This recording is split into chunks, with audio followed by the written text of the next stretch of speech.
大家好，欢迎来到7G 妈妈俱乐部，我叫 Ivy。今天我们要聊的话题是温柔分娩。那么我很高兴今天可以请到2位美国专家。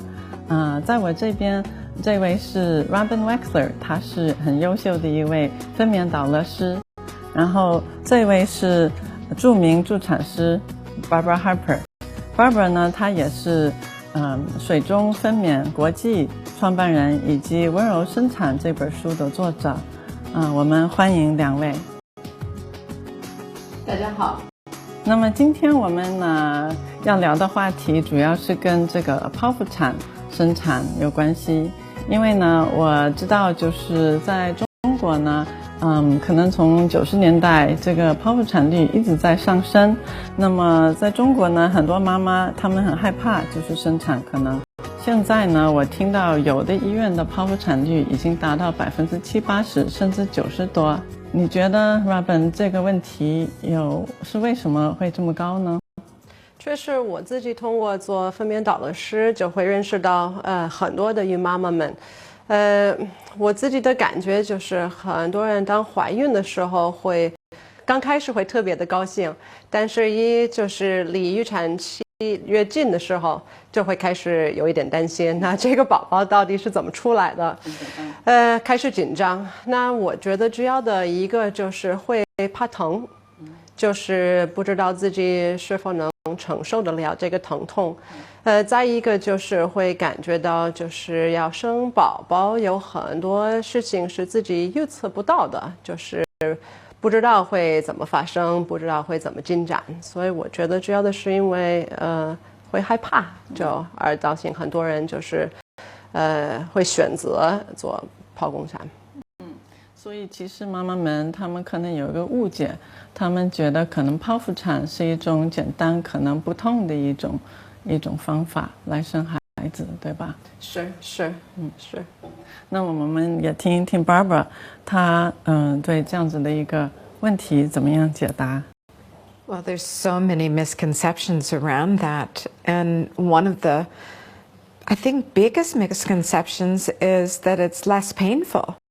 And what doctors who talk to women prenatally don't tell them is that the recovery period right after birth is so much more painful and can last a very long time.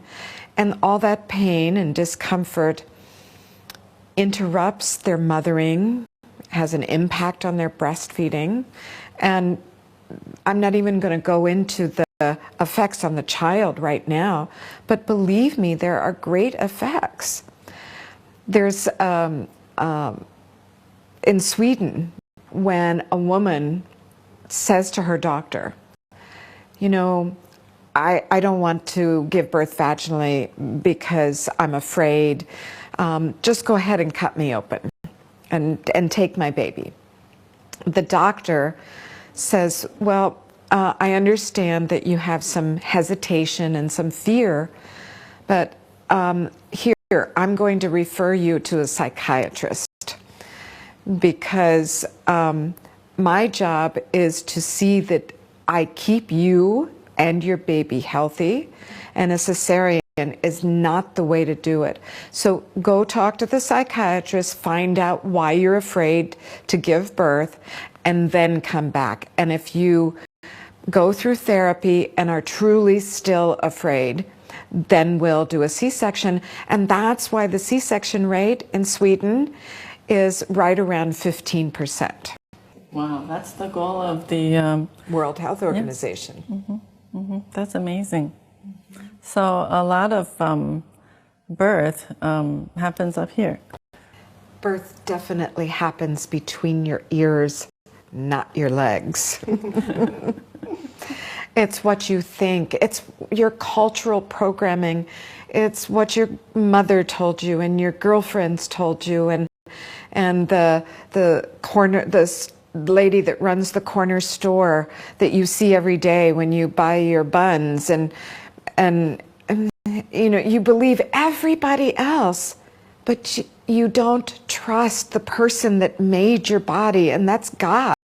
God made a perfect uterus and a perfect system, and we kind of go against it. In 1995, when the first edition of my book, Gentle Birth Choices, came out, I was asked to teach at a hospital conference in Mexico City. And then they were worried because the cesarean rate was about 35%. Today in Mexico City, in the private hospitals, it's 95%.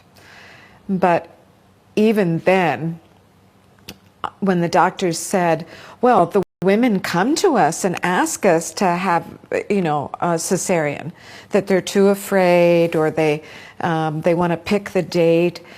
And that was the first time I really heard that in 1995, that women were requesting it. And I turned to the doctor and I said, my dear doctor, if I came to you and said, I am so tired of my left foot, please cut it off, are you obligated to cut it off? And the doctors just all looked at me and said, well, of course we wouldn't cut it off, because then you couldn't walk. And I said, well, if you cut my baby out, maybe I'm going to be sexually dysfunctional, and maybe I'm going to have a miscarriage for my next pregnancy. They don't tell women that. They don't tell women those things, that there are complications that last your whole life. They don't admit that. And so I don't think it's so much women asking for cesareans as it is doctors kind of not saying all the truths about it, because they look at their watches and say, oh, I've got 30 women in the clinic and she wants a cesarean, so I might as well do it, instead of actually sitting down and talking to her like the doctors in Sweden and saying, let's discuss your life and your goals and your plans, and see if we can't help you understand the benefits of being born vaginally. 有很多妈妈其实还认为，就是通过剖腹产生的，这样子对孩子更安全，这也是一个误区，对吧？ It's not safer for babies to be born by cesarean. The effects on the baby are so lifelong. We think that we just simply have to get the baby out. Baby's in the womb, and the womb is the environment to grow a baby up to a certain point. And then we say, well, if we take the baby now, it will survive. Well, there's a huge difference between survival and optimal health and growth and creating a human being that has everything going for them. I know that some women are going to come back to me and saying, well, I had a cesarean and my child is just fine. Well, wait till they're 30 or wait till they're 40 years old and they have high blood pressure, heart disease, diabetes. These are things that are caused by the epigenetic influence. When I say epigenetics, it's the influence of the stress and the environment during pregnancy, the time of birth, and immediately postpartum. I think my biggest complaint with cesarean sections is choosing that date that is arbitrary. And Scripture tells us in Psalm 139, we're perfectly formed in the dark of the womb. And God chooses the time for you to be born. And so if we surrender that to, I'm done being pregnant, I don't want to wait anymore, or let's choose this date because it's an auspicious day, we're doing God's job. and we're not letting this baby have the full development of its neurology. The whole system of this baby who grows into a teenager, who grows into an adult, begins in these first few moments. And we must do everything we can to protect that. I think making that connection between the birth of the child and the beginning of this child's life, the rest of the child's life, is so powerful to hear. And it's something that when we're just thinking about how do we get this baby out, Exactly. and that's the end of that, that's our only goal, we forget that this is the start of this person's life. The connection between the birth and the longevity of this human being. I don't even like to call them a baby. I like to call it the birth of this new human being, this new citizen of our planet.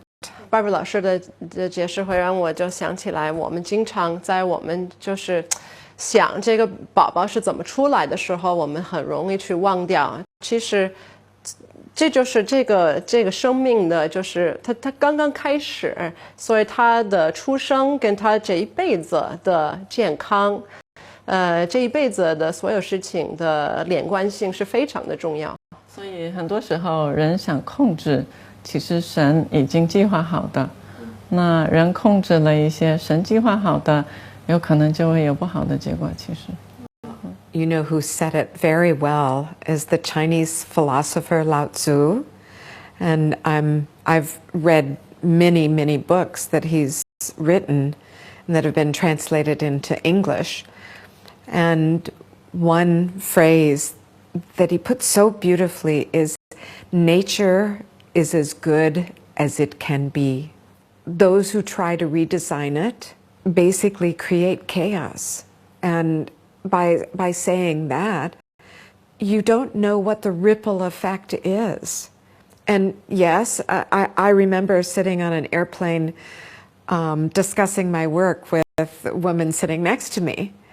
And when I told her this whole premise that the baby receives not just the imprint, but the cellular memory, the hormonal memory. And it's kind of like flipping a switch to say, now I'm susceptible to stress, and I'm susceptible to not expressing myself in a emotional intelligence. Everybody talks about IQ. They want smart babies. They want smart children. But nobody discusses emotional intelligence. And that starts in the moments of birth when mother and baby connect and come together. So I'm telling this to this woman on the plane, and she looks at me and she says flat out, I don't believe a word you just said, because I had a cesarean and my daughter just graduated magna cum laude from Harvard Law School. And you're telling me that she is crippled in some way? I don't believe it. And I said, no, I'm not talking about intelligence. Just answer me this. When was the last, no, I said, how is the relationship with you and your daughter? And she kind of buried her head just a little bit and didn't look at me. And then she turned to me and she said, well, I haven't spoken with her in 5 years, but we got along very well when she was little. And I looked at her, 5 years, you haven't talked to your own daughter? I said, there's a problem there. And she said, well, she won't answer my calls. There's something going on. And it begins in this no connection. No connection. Daniel Siegel calls it, he's a pediatric psychiatrist in the US, and he calls it attachment. And you can have this primary attachment in a good way, or you can have this non-attachment. And if you don't have that attachment, as in a cesarean, baby's taken out and whisked away, you might not see the baby for 24 hours because it needs medical support. This is not the way God planned for us to give birth. Oh my gosh, there's so many things that happen to the baby to help its whole system as it's coming through the vagina. There's really every medical, every emotional, and every spiritual reason for mother and baby to work together to be born vaginally. So a lot of people think that birth is just a moment or just these few days or few hours, but actually you're saying that it affects a whole person's whole life in not just the physical way, but emotionally and spiritually. I tell women all the time that the baby who receives the green light from a mother who's calm and centered, well prepared, supported and nurtured, the baby receives that green light that says, I'm ready, my mother's ready, my father's ready, let me come to you. And when they do it that way and are received up onto the chest, the baby gets this same nurturing and love and comfort that his mother just received from those around him. It's like the baby comes into this bubble of love and this peaceful environment. And that baby who connects with its parents on that level goes like this. I'm ready. Thank you. I've chosen the right parents. I've chosen the right time. I'm capable of anything. I'm ready for life. And the baby who's born in fear, with a mother who's terrified, and a father who's clueless, and a doctor that says, yeah, let's zip open your belly and cut you out and put you in the nursery where you can stay for days and days and days. That baby isn't programmed neurologically to do anything except survive. They go from this child that's, wow, I really love this place, to the survival baby who goes like, I'm not sure I should come out. I'm not sure it's safe. Nobody wants me, in the sense of seeing who I am. And so I'm going to shut down my emotions. I'm going to shut down my cardiac system. I'm going to go in from terror to shutdown. And that's why we have a society of people who are so emotionally crippled that when you talk to them about God's love, you have to get through all those layers of, it's not safe, it's not safe, my body's not safe, my being isn't safe. And so it's not easy for them to be in their bodies and be on this planet and have relationships and have this relationship. It's much more difficult. 所以在我听就是 Barbara 老师的这个解释，会让我想起来，因为作为分娩导的师，我们听到这个名称就是分娩，所以我们就会想到这宝宝出生的时候。但是其实就是分娩导的师，我们就是希望去帮助这个孕妈妈的一部分，也是就是她准备的工作，就是她如何来准备好去分娩。一般来说是，如果我们是缺少一些知识，我们对一个事情不太了解的时候，我们比较容易感觉到害怕。当我们更加的了解的时候，有机会像今天也听到Barbara老师的这种讲解，听完了以后，我相信很多的孕妈妈们或者未来的妈妈们会感觉到，其实没有那么的可怕。我现在理解的更多，我更容易去明白，就是为什么这个自然分娩、阴道分娩它的益处是什么。